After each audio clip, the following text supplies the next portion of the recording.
Бүгүн Баткен шаарынын аймагында абал туруктуу. Ага карабастан облустун күч түзүмдөрү күчөтүлгөн нөмөттө кызмат өтөөнү улантууда. Бүгүнкү күндө Баткен шаарында, райондордо, айылдарда саясий кырдаал туруктуу. Ар бир мекеме ишкана, окуу жайлары өз ишмердигин аткарышып атат. Ошол элдин коомдук тартип сактоо боюнча биздин кызматкерлер күчөтүлгөн режимде иш алып баратабыз.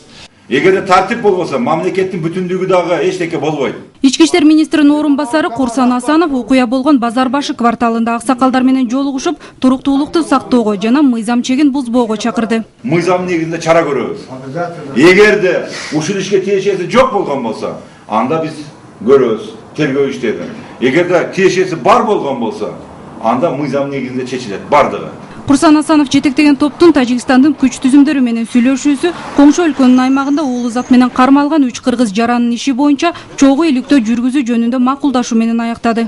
Граждандарыбыз, тажик граждандардын мыйзамсыз барымтага алгандыгы тууралуу алар өздөрүнүн ой пикирлерин айтышты. Биз аларга чара көрүлгөнүнө, мыйзам негизинде кылмыш иш козголуп, тергөө жүргүзүп, кээ бир ошол уюштурган мүчөлөрү кармалып бүгүнкү күндө тергөө иштери жүрүп атканын түшүндүрүп айтканыбыздан кийин алар ынанып, биз бүгүнкү күндө тажик граждандардын арасында ушул тууру иштерди жүргүзүп, элге түшүндүрмө беребиз деген сөздөрүн беришти.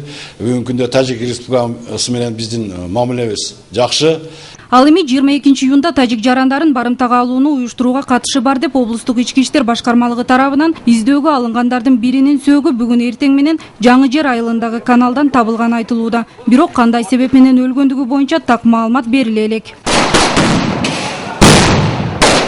Эскерте кетсек, 20 июнда Тажикстандын Согди облусунун Исфара районунун күч органдары Кыргызстандын 3 жаранын мыйзамсыз негизде уулу зат сатып жаткан жеринен кармап камакка алган. Натыйжада кармалгандардын жакындары аларды бошотуу боюнча нааразычылыкка чыгышып, 22 июн түнү Кытайдан жүк тартып келе жаткан Тажикстандын 8 оор жүк ташуучу унаасын айдоочулары менен кошо барымтага алган. Барымтага түшкөндөрдү бошотуу аракети ыкчам чабуул менен коштолуп, натыйжада Баткен облусунун күч түзүмдөрү менен тажик жарандарын барымтада кармап отурган Баткен шаарынын Базар башы кварталынын жаштар ортосунда кагылышуу болгон. Бошотулган тажик жарандары өз мекенине жөнөтүлгөн. Ал эми барымтага алгандарды бошотуу учурунда Баткен облустук ички иштер башкармалыгынын эксперт криминалисти Сапар Алибаевке ок тийген. Учурда Алибаевдин абалы жакшы болуп бара жатканын дарыгерлер билдирет. Бул факт боюнча да тергөө амалдары жүрүп жатат.